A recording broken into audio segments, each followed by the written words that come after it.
Ok, eh ben, bonjour à tous. Ici, on est avec donc Jean-Luc Quintin et avec l'équipe de la gouvernance cellulaire.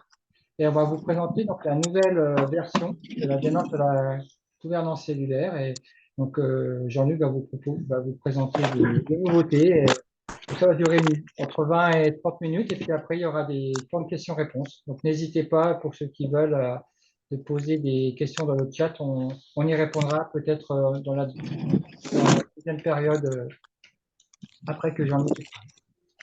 Voilà, Jean-Luc, à toi. OK. Eh ben, bonjour tout le monde. Donc, cette présentation, c'est vraiment les mises à jour de gouvernance cellulaire. C'est pas une présentation complète de la démarche. Je partage mon écran. Hop, voilà. On est tous dans la même, enfin, on est beaucoup dans la même pièce, pour info, contrairement à ce que les fonds pourraient laisser croire. Et, euh, et on peut démarrer. Donc, la première modification, c'est le titre. On met en avant la démarche gouvernance cellulaire. Avant, ça s'appelait la constitution gouvernance cellulaire. Ça fait 3-4 ans qu'on parle de démarche. Là, on est vraiment dans le titre. Vraiment vite. Si je descends, là, on voit qu'on est sur le slide 1. Si je descends les slides, slide 2, on a cette vision globale avec la carte mentale qui existait dans le premier qu'on retrouve. On a trois éléments fondamentaux, mais qu'on retrouve aussi, qu'on a voulu mettre en avant, qui sont les trois espaces sens, lien et orga. Avant, ça s'appelait contrat. Là, on a changé pour mettre orga parce qu'on a l'impression que c'est plus intuitif pour les gens. Le curseur managérial, qui est une de nos spécificités parce que on assume d'avoir des organisations hiérarchiques qui fonctionnent très bien. Et donc, on laisse chaque équipe choisir à quel point elle a envie d'être dans une organisation horizontale ou pyramidale. Et puis, la constitution repère, ça, c'est une nouveauté, je reviendrai dessus. Avant, on avait appelé ça élément cœur, et là, on lui a trouvé son nom, je pense, parce que constitution repère, ça parle très, très bien. Ça veut dire que ce n'est pas un modèle, ça veut dire que par contre, c'est quelque chose qui peut faire repère pour les gens et qui peuvent se caler par rapport à ce repère. Ensuite, ici, on voit la table des matières. Ça, c'est une grosse nouveauté. Donc, je continue à descendre mes slides. Le 3, il présente le principe par navigation, c'est-à-dire que quand on clique sur ce bouton-là, ça nous ramène sur la carte mentale. Je le ferai beaucoup tout à l'heure, je ne le montre pas tout de suite. Je passe au slide 4, la table des matières. Ça a l'air de rien.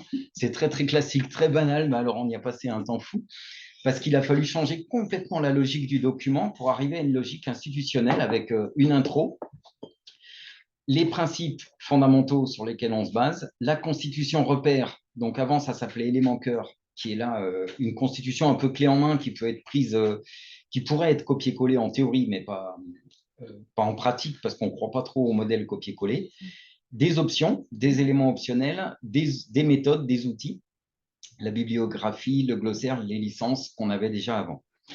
Euh, Ici, on peut naviguer sur les grands titres. Si je clique sur Introduction, je vais retomber sur le titre d'introduction. Et là, on est sur le slide 5. Si je descends, je tombe sur le 6 et ainsi de suite. Et ici, si je reviens sur la table des matières, voilà, on retrouve bien l'introduction, présentation de ce document et ainsi de suite. Là, je vais arrêter la logique table des matières parce qu'on a deux façons de rentrer dans le document. La table des matières, en gros, c'est pour les gens qui l'impriment. Et puis, on garde la navigation qu'on connaissait avant, qui est une navigation intuitive, où on clique sur cette carte mentale. Donc, cette carte mentale, elle vient de la vision globale qu'on a ici. Et on a ce petit bouton en bas qui nous permet tout le temps de retomber dessus. Donc, si je retourne sur la carte mentale, on a l'entrée avec les trois espaces, l'espace lien, l'espace sens, l'espace orga. On a la constitution repère pour l'orga ici, pour le lien ici et pour le sens ici. Et puis, on navigue dans les différents slides en cliquant dessus. Donc, si je clique sur temps d'opération pour en prendre un bien classique, on va retomber sur ce slide. Et voilà. Et en cliquant en bas, on a la suite par texte. Donc, le temps d'opération, c'est le seul qui a deux slides de texte qui est un peu long. Les autres, on a réussi à tenir la contrainte de un seul slide par item.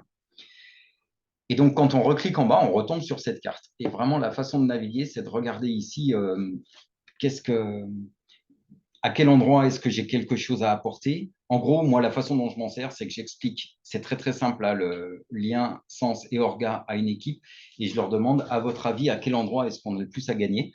Ils me le disent, on arrive assez facilement à se dire, on va commencer par ça. Ça ne veut pas dire qu'il n'y a pas d'autres choses à faire dans les autres espaces, mais on va commencer par un espace, et là, on peut chercher où travailler. Alors, dans les nouveautés, le titre, on en a parlé. La table des matières, on en a parlé. On a 3 nouveaux chapitres. Donc, le premier nouveau chapitre qu'on a, c'est la présentation d'ouvrage. Elle est ici, ce document. Donc, dans le sens, l'introduction, ça, c'est une nouvelle branche. Dans chaque branche, on va avoir les principes fondamentaux et les outils. On les a là pour le lien, ici pour le sens, ici pour l'orga. Et on a ce slide qui est nouveau, qui explique tout simplement comment fonctionne le document gouvernance cellulaire. On a pris le temps de décrire tout ça, ce que je suis en train de vous présenter maintenant. Ensuite, dans les slides qui sont une nouveauté, on a une rétrospective relationnelle.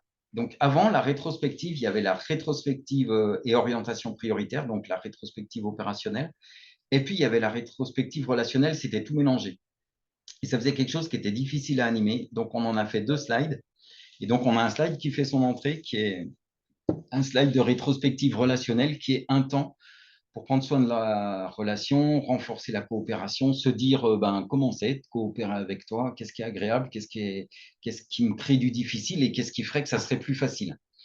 Voilà. Donc, il y a un processus qui est à suivre, qui dure une grosse heure pour une petite équipe et qui permet de prendre un temps pour se parler de comment c'est de vivre ensemble dans du lien humain. Ensuite, on a les valeurs. Alors, les valeurs, ça, c'est une grosse nouveauté. Les valeurs font leur entrée ici dans l'espace sens. Elles sont où? En bas. En bas. Ouais, en dessus. Oui, merci. Donc ici, on a les valeurs. Elles n'y étaient pas avant parce qu'en France, ça a été compliqué, les valeurs, à une époque. Il y a des RH qui se sont servis des valeurs pour virer des gens en disant que vous ne respectez pas les valeurs. Et donc, les juges se sont rendus compte que ça n'avait aucun fondement. Donc, on n'osait plus trop en parler. Et puis, finalement, on s'en sert quand même. On se rend compte que les communautés humaines s'en servent, en ont besoin. Donc, là, on les a fait rentrer avec cette petite charte qui permet à une équipe de classer leurs valeurs selon 2 dimensions. Ça, c'est vraiment nous. Et ça, c'est ce qu'on aimerait devenir. Et puis, on va classer les valeurs avec qu'est-ce qu'on va garder, qu'est-ce qu'on va développer, le faire de plus en plus, et au contraire, qu'est-ce qu'on va minimiser ou qu'est-ce qu'on va carrément arrêter. Donc, dans ce qu'on va garder et qui fait partie de c'est vraiment nous, ça, c'est notre base, c'est ce qu'on veut consolider. Ce qu'on veut développer et qui va un peu plus vers qui on a envie d'être, c'est ce vers quoi on veut tendre. Ce qu'on abandonne là, c'est on aurait bien aimé incarner quelque chose, mais on se rend compte qu'en pratique, c'est pas ça. Et donc, on laisse tomber un rêve. Et puis ici, ça, c'est ce qu'on a été dans le passé, mais ça correspond plus à ce qu'on est en train de devenir, donc on l'abandonne. Et derrière, on a un processus qui propose une façon de travailler avec une équipe qui va amener à repérer quelles sont nos valeurs, à les classer et puis à se mettre d'accord petit à petit sur voilà nos valeurs, voilà ce qu'on a envie de développer, voilà ce qu'on a envie d'augmenter. Voilà, donc ça, c'est les 3 nouvelles diapos et on en a on a des nouveautés. Donc, dans les nouveautés, j'en ai déjà parlé, la constitution repère. Qu'est-ce qu'il y a? Tu n'as pas enlevé l'épingle de la visio, les gens voient Nicolas. Merci. Merci. Je vais essayer de le faire. Je pense que je suis obligé d'arrêter le partage et de le remettre. Non, je pense pas. Non, je vais faire ça à Nicolas. Je ne le vois plus. Bah, c'est à toi de te remettre, de te pointer dessus. Ah oui, il est là. Voilà. Donc, je repartage mon écran. Merci. Voilà, je vais rechercher ce dont j'étais en train de parler. Oui, la constitution repère. Donc, on a cette nouvelle constitution repère, j'en ai parlé. Ce qui change surtout, c'est son nom, en fait, hein. C'est-à-dire qu'on lui a trouvé son nom, Constitution Repère, qui parle vraiment de ce qu'on voulait. Avant, on l'appelait élément de cœur. Ça visait la même chose, mais c'était moins intuitif. Là, c'est un petit peu plus clair. On a une modification sur les variantes, sur les décisions collectives.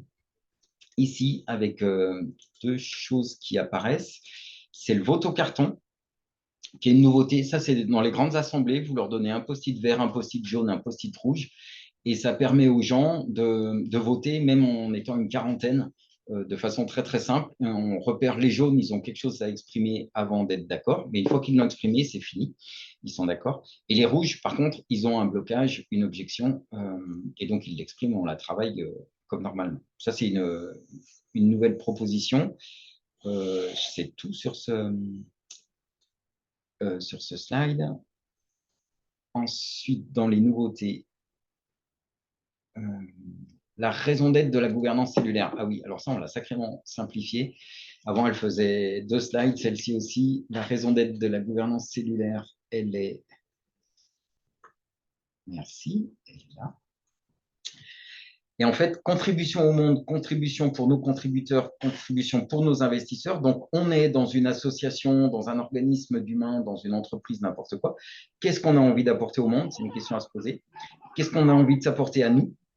Et qu'est-ce qu'on a envie d'apporter à nos investisseurs? Il y a cette dernière ligne, des fois, elle fait un peu discuter dans les gens qui font de la démarche gouvernance cellulaire. Elle est importante parce que quand on accompagne une entreprise où il y a des actionnaires, il y a besoin de générer de l'argent pour des dividendes. Et si on ne le met pas dans la raison d'être, ça devient une raison d'être cachée. Et donc, on préfère qu'elle soit explicite. C'est juste pour ça qu'elle apparaît. Donc là, la raison d'être de la gouvernance cellulaire, elle est beaucoup plus simple qu'avant. Et on a gardé cette phrase au départ qui dit qu'elle disparaîtra le jour où les humains n'en auront plus besoin pour laisser chacun engager ce qui lui paraît utile, c'est-à-dire respecter sa liberté, se demander mutuellement ce dont on a besoin, traverser les conflits de manière mais en fait, elle n'a pas compris, ça commençait à 5h30, je comprends et pas. actualiser une raison d'être ajustée suffisamment motivante, c'est-à-dire s'ajuster à... Je sais pas si Julien, il est là ou pas.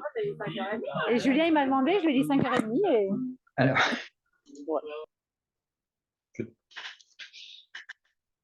Voilà. Ensuite, on a repris complètement la rédaction de l'efficacité humaniste. Donc, l'efficacité humaniste, on a toujours cette même logique de, on a le lien, le sens et l'orga. Et simplement, la diapo qui explique ça, celle-ci, on l'a rédigée d'une façon beaucoup plus simple. Avant, elle était un peu perchée quand même. Donc, celle-ci, elle sera plus intuitive maintenant.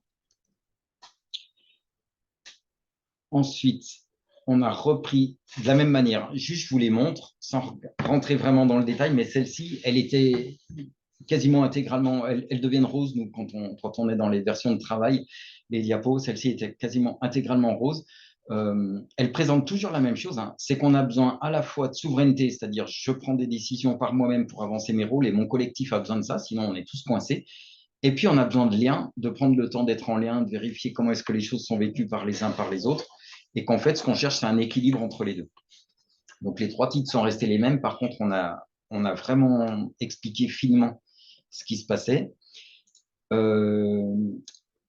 Côté régulation relationnelle, on a fait rentrer le marché parlé dans la Constitution repère. Ça, c'est nouveau. Donc, le marché parlé, en fait, ce qu'on adore, c'est qu'il est ultra simple à comprendre et à animer. On marche pendant 20 minutes et il y en a un qui parle et l'autre, il se tait. C'est quand même pas très difficile à comprendre. Et puis après, on continue à marcher pendant 20 minutes et c'est l'autre qui parle et l'un qui se tait. Donc, c'est hyper simple à pratiquer, c'est hyper puissant parce qu'en 20 minutes, on a vraiment le temps de lâcher l'ego en fait et de se connecter mutuellement. Alors que dans les autres techniques, notre mental, notre cerveau, il reste très, très actif. Et puis là, on a le corps en mouvement et ça fonctionne bien aussi.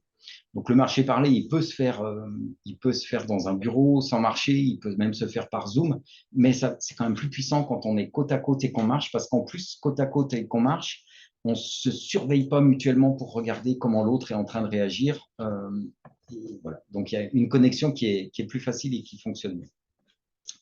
Donc, lui, il apparaît dans la Constitution repère, et en fait, c'est la régulation CNV qui est simplement passée dans les éléments optionnels. On a juste interverti les deux. Ils y étaient quand même.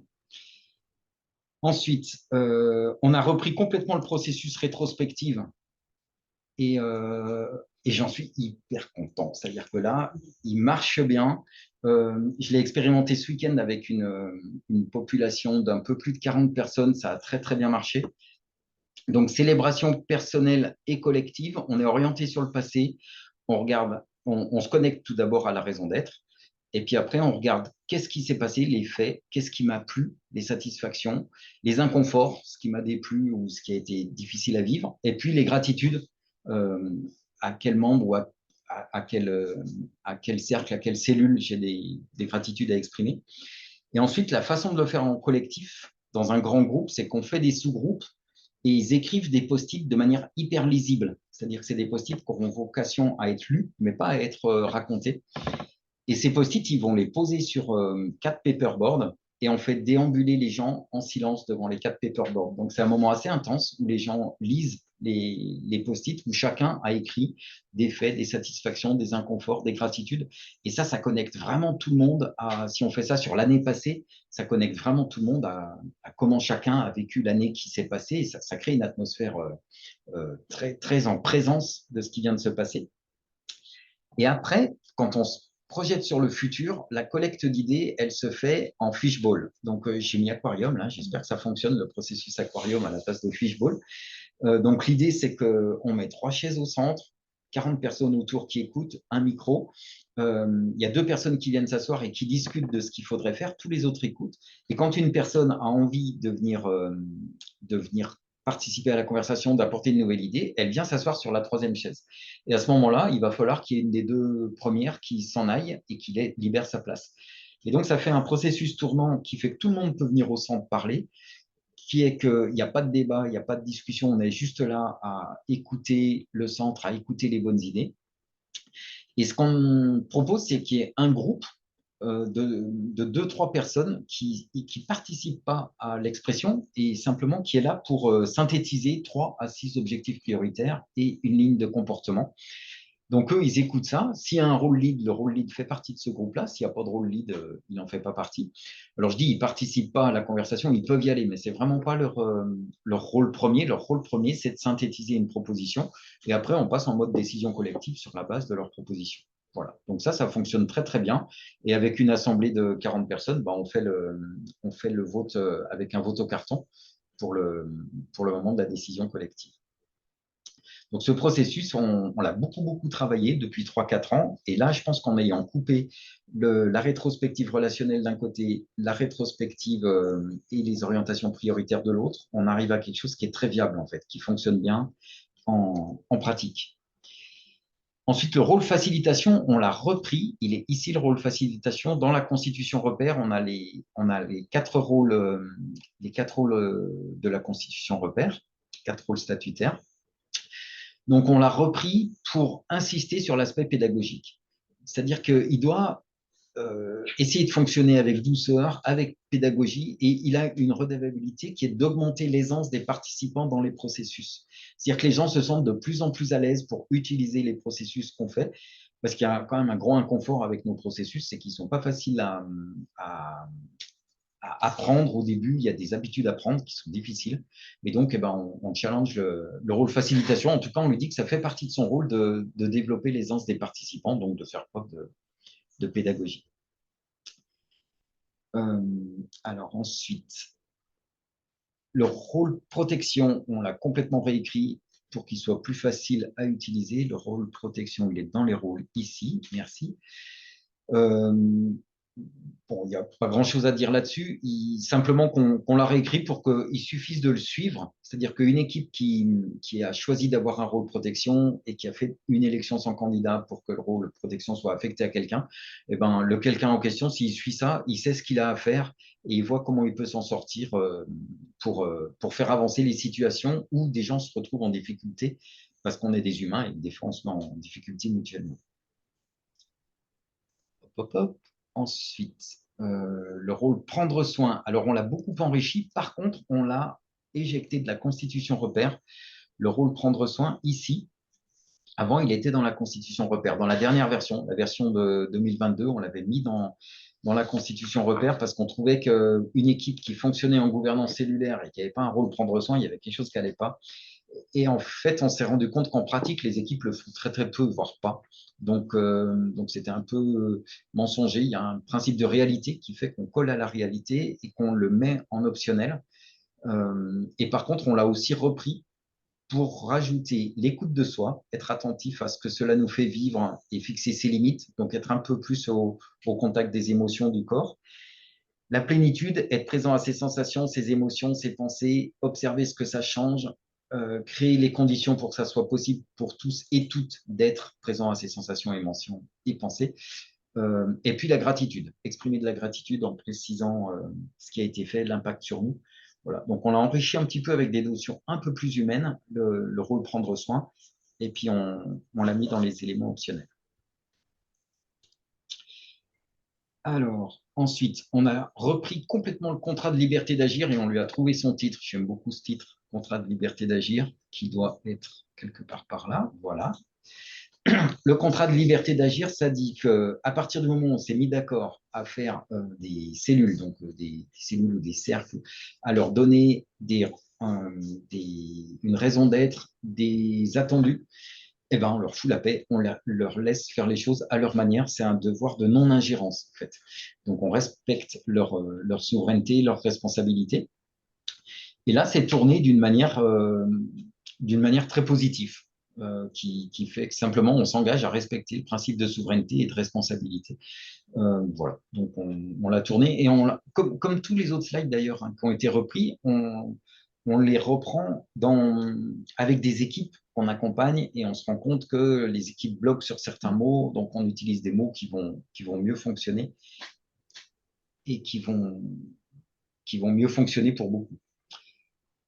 Ensuite, la création de la raison d'être. Ah là, ça c'est mignon ce qu'on a fait. Je pense que ça a beaucoup de sens. Création de la raison d'être. Je ne sais pas qu'elle est là, mais je ne la vois pas parce que j'ai le bandeau. Merci. Ici, la création de la raison d'être.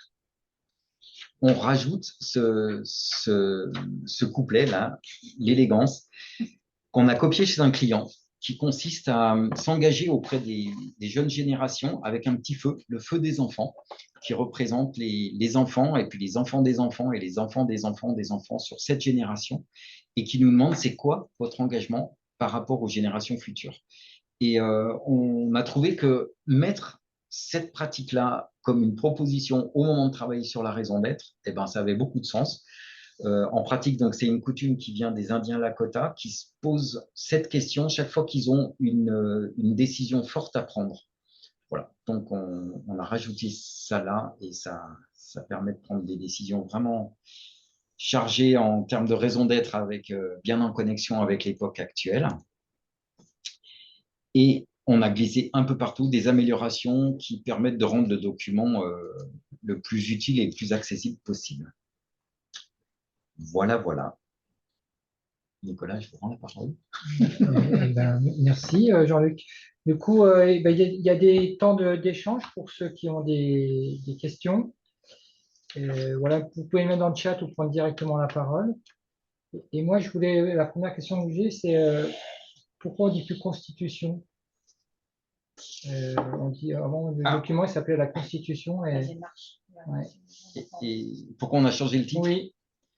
Je regarde si j'arrive à remonter sur le titre. Pas obligatoirement une ouvert avec ça.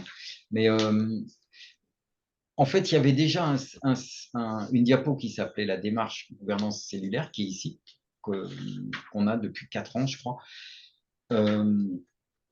Et c'est vraiment ça le sens de gouvernance cellulaire.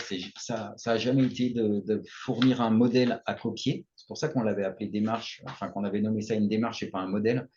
Et c'est devenu un titre après beaucoup de discussions parce qu'on voulait vraiment s'éloigner de la notion de modèle et on se rendait compte que constitution, intuitivement, ça guidait mal les gens. Les gens avaient l'impression qu'on allait leur imposer quelque chose, alors qu'avec démarche, ça les guide plus vers ce que c'est réellement, c'est-à-dire juste leur proposer de se mettre dans une démarche, à se poser la question dont ils ont besoin et d'avancer petit à petit. Il y a un moment donné, ça devenait l'aventure gouvernance cellulaire. Moi, j'aurais bien aimé, mais je crois que ça parlait moins aux gens quand même. Et donc, l'équipe gouvernance cellulaire a poussé pour que ça soit la démarche. Je pense que c'est une bonne idée. Merci. Du coup, est-ce qu'il y en a qui ont des questions qui sont en ligne? La question qui a été posée dans le chat, là, tu peux la dire à haute voix. Ah,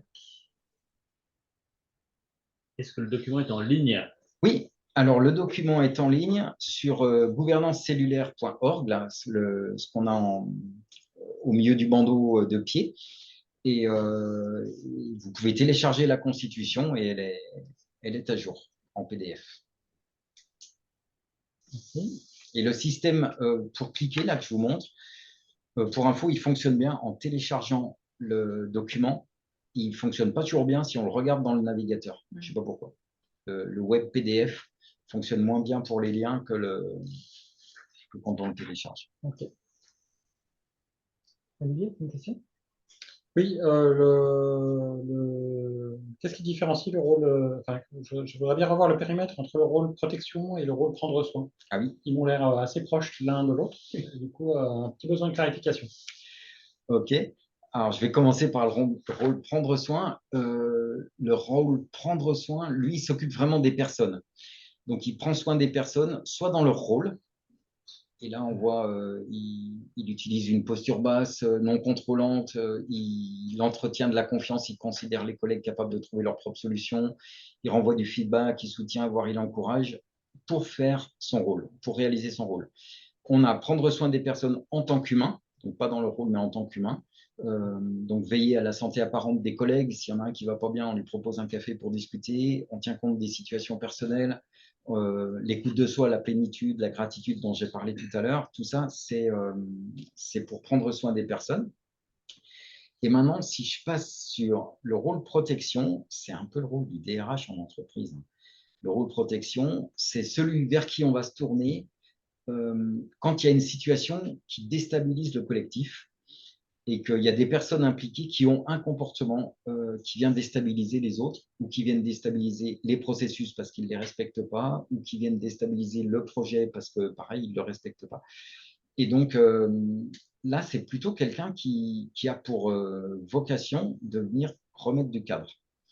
Et donc, la première chose qu'il a à faire, c'est d'exprimer les choses à la personne pour vérifier qu'elle a vu qu'il y avait un souci. Si elle n'a pas vu, ça peut déjà juste être suffisant. Et puis ensuite, regarder avec elle qu'est-ce qui pourrait être fait pour que ça fonctionne mieux. Et si après plusieurs essais, ça ne fonctionne pas, ben à un moment donné, il va falloir que si la personne est dans un certain rôle et que c'est depuis ce rôle qu'elle pose souci, le rôle protection, c'est lui qui est en charge de demander à ce que le rôle soit affecté à quelqu'un d'autre. Et puis, si vraiment ça pose un énorme souci, c'est aussi lui qui va engager le processus de séparation. Parce que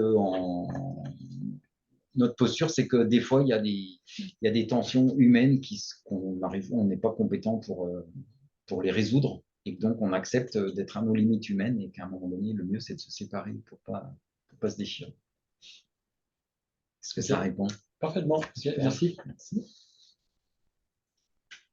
Est-ce qu'il y a d'autres questions? D'autres réactions? Oui, une clarification.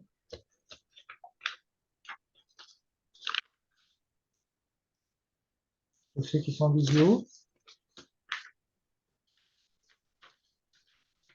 C'est juste parce que je suis sensible au design. Il y a, sur la vision globale, Oui. c'est juste un retravail en graphisme avec non. la casquette. Non, il y a d'autres choses dedans. Alors, ça, j'ai jamais vu. Hein. La constitution repère, effectivement, la constitution repère, avant, il n'y avait pas de schéma. Enfin, si, il y avait un schéma, c'est un autre schéma. Et donc, on retrouve ici, si je vais sur le slide d'après, on retrouve le contenu de la constitution repère. Et ici, on voit le mode de fonctionnement global, c'est-à-dire que je suis membre d'une équipe, membre d'une cellule, je suis affecté à plusieurs rôles. Et dans mon rôle, j'ai ma raison d'être, j'ai mes attendus, ce que les autres peuvent attendre de moi. Je fais le job et à un moment donné, j'ai une tension parce qu'il y a quelque chose qui me motiverait bien, que j'aimerais faire, ou alors j'ai un problème.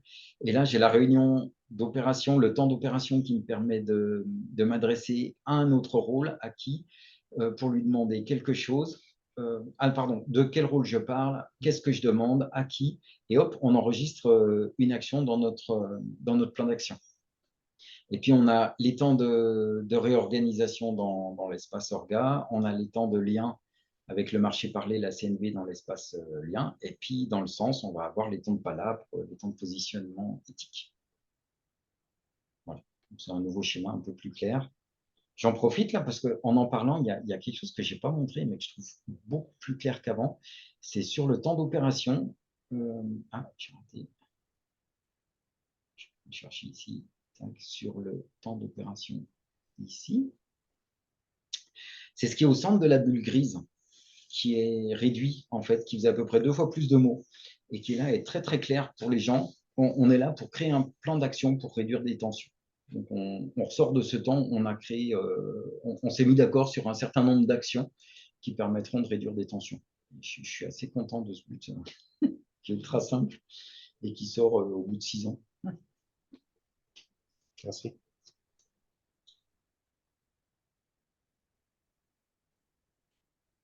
Il y a d'autres questions?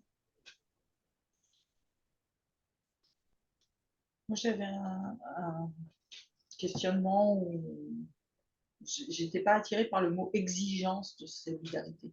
Exigence. Alors, on va aller le chercher. C'est juste un problème de terme, hein, Je ne suis pas sûr. pour moi. Elle est ici, l'exigence de solidarité. Ouais, c'est un mot qui a été choisi vraiment très, très volontairement dans le monde de la gouvernance partagée, dont on fait partie. Des fois, on pêche vraiment par manque d'exigence, en fait, et on se retrouve dans une espèce de tolérance de oui, c'est pas grave, on n'avance pas, qui finalement peut être assez violente pour certaines personnes, parce que ça met en échec. Et là, c'est une exigence de solidarité. C'est-à-dire que l'exigence, elle est assez claire, c'est que le collectif n'abandonne personne quand il a besoin de quelque chose. C'est tout. Ça revient à la réunion d'opération, où dans la réunion d'opération, je vais demander quelque chose à quelqu'un dans son rôle. Si ça fait 5 fois que je lui demande et qu'il ne le fait pas, quand à la fin, le rôle facilitation va me demander est-ce que tu as ce dont tu avais besoin, je vais dire bah non, parce que là, ça fait 5 fois que je le demande et que je ne l'ai pas. Et à ce moment-là, l'exigence de solidarité, elle s'adresse à tout le collectif, qui est je n'abandonne pas quelqu'un dans cette situation juste parce que je ne sais pas du tout comment faire. Et donc, on propose quelques solutions alternatives. Il y en a une qui est d'aller aider, alors on a appelé ça rôle défaillant, je n'ai pas trouvé de terme mieux, mais le rôle qui ne fait pas ça, eh ben, ça peut être d'aller l'aider à le faire, tout simplement. Ça peut être d'affecter son rôle à une autre personne, soit en complément, soit en remplacement, éventuellement juste avec un focus sur l'action concernée, c'est-à-dire, bon, bah là, pour sortir un tel de cette difficulté, c'est machin qui va faire le job, et puis voilà. Ça peut être, je l'ai vu une fois, toute l'équipe, toute la cellule qui fait l'action. Ça, je l'avais vu dans une mairie. Il y avait besoin d'un édito et celui qui était en charge de l'édito ne le faisait pas et donc ils ne pouvaient pas sortir leur journal. Et en fait, l'équipe commençait à choisir qui devait s'en occuper. Puis il y a quelqu'un qui a dit non, mais là, on s'y met tous, on en a pour une demi-heure. Et puis ils ont fait ça, en fait. Voilà. Ou une meilleure solution. Et donc, cette exigence de solidarité, elle s'adresse à tout le monde pour dire quand il y a quelqu'un qui est dans la panade et qui n'a plus de réponse, on ne l'abandonne pas, on se débrouille, on trouve une réponse. Ouais, moi, c'était juste l'association parce que j'ai bien compris et ça me convient bien. C'est exigence de résolution dans un cadre de solidarité, en fait. C'est ça l'intention. On s'interdit d'abandonner quelqu'un. Ouais, on s'interdit de laisser tomber. Oui, c'est ça. On s'interdit de laisser tomber, de laisser dans. Et du coup, moi, sur le truc, c'est l'exigence de résolution. Pour moi, on ne laisse pas tomber avec la solidarité comme au cœur, quoi. Mais c'est OK. Mais c'est voilà, l'association des mots oui, tout à fait. était à la première lecture, tant que je ne comprenais pas ce que ça voulait dire, ça m'a. Ça heurte un petit peu. C'est pas heurté, mais en tout cas, ça attire l'attention. Ça interpelle. En tout cas, si vous avez des mots qui fonctionnent bien, ça me permet d'en parler. On a dans le titre, alors le document n'est pas fait pour qu'en cliquant, on tombe facilement sur le titre, mais je crois qu'en faisant comme ça, j'y arrive assez vite. Ouais. Ici, dans le titre, on a un lien qui renvoie sur GitHub. Voilà, ici, la 3e ligne. Et en fait, sur GitHub, vous pouvez faire n'importe quelle proposition. Vous ouvrez, ça s'appelle une issue, vous ouvrez une nouvelle issue et puis vous faites une proposition. Donc, si quelqu'un a une idée là, pour remplacer le mot exigence, eh ben, vous le mettez et puis on travaillera ensemble. Et voilà, peut-être que dans la prochaine version, ce sera bon. Merci.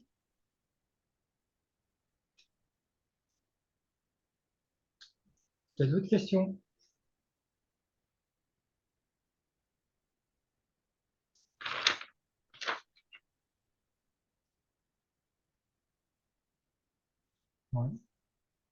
Ok. Eh ben, on va arrêter là, du coup. Ouais, je crois qu'on est Hein, bien. on peut couper l'enregistrement et puis donc on est ensemble avec l'équipe gouvernance cellulaire et Jean-Luc et on aura de toute façon l'occasion de parler de ça plus en détail si on veut continuer les débats. Merci à tous. Salut tout le monde. Merci, au revoir. Ciao. Merci pour votre présence. Ciao, ciao.